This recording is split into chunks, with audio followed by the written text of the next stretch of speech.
kind of real quickly, we'll work through just a few other examples, and then we'll do geometries, and then we'll break into more examples after that, because then we'll do the Lewis structure and then also the geometry of it. All right, so let's just do carbon monoxide, for example. Well, if we did that, we'd say carbon is in group 4, sorry, plus oxygen, which is in group 6. So this equals a total of 10 valence electrons. So if we took carbon and then oxygen, and then just try doing our single bond, complete the octet. Let's just see where this gets us. 2, 4, 6, 8, 10, 12, 14. So notice how this gets us 14 electrons. That break, that's too many than what we want. So remember, whenever this happens, we're going to try doing a double bond. Let's complete our octet. 2, 4, 6, 8, 10, 12. Notice how we still have too many. All right, well, let's try doing a triple bond. Complete our octet. 2, 4, 6, 8, 10. Notice now we have 10 electrons, which is exactly what we wanted, and this would be our structure right here.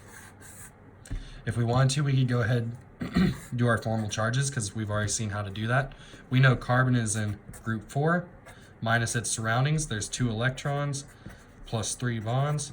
So 4 minus 5 equals a -1. So there's a negative charge over here on the carbon, and on the oxygen over here, we got 6 minus the same thing, 2 plus 3, which means we got a +1. So we got partial positive over here on the oxygen. So that would be our carbon monoxide example. What if we did NO, nitrogen monoxide? All right, so nitrogen monoxide. Let's see, if we do exactly the same thing, we'd say 5, 6, add those together. Now we get 11 electrons. Well, let's do just like we did before.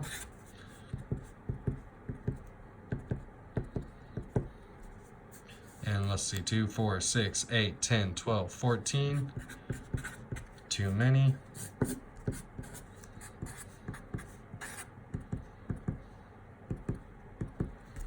Two, 4, 6, 8, 10, 12. All right, so you might be saying, oh, wow, we still have too many. So what if we went to a triple bond? Well, we don't want to do that. What we want to do is we just want to get rid of one of these electrons. We just have to justify which one should get rid of the electron. So let's draw our 2 possibilities.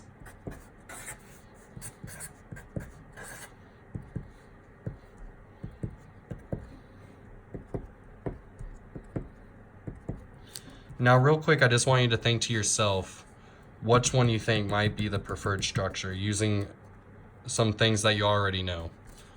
I'll go ahead and give you a hint if you're kind of lost, and you could use formal charge for one, or you could think electronegativity.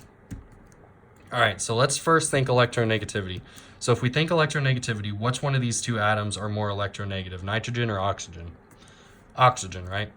So it would make more sense that oxygen would want to have more electron density on it. It would want to have more electrons around it. So this would make oxygen happy, whereas over here would make oxygen unhappy. And nitrogen as well, because again, oxygen's more electronegative. It would want to take one of those electrons over here. Also, if we look at the formal charges, let's check out the formal charge over here on nitrogen. We got 5, because of the group number for nitrogen, minus 1, 2, 3, 4, 5. So it's technically 0. This oxygen over here, group 6, minus 1, 2, 3, 4, 5, 6. So it's also 0. So formal charges, this looks preferred.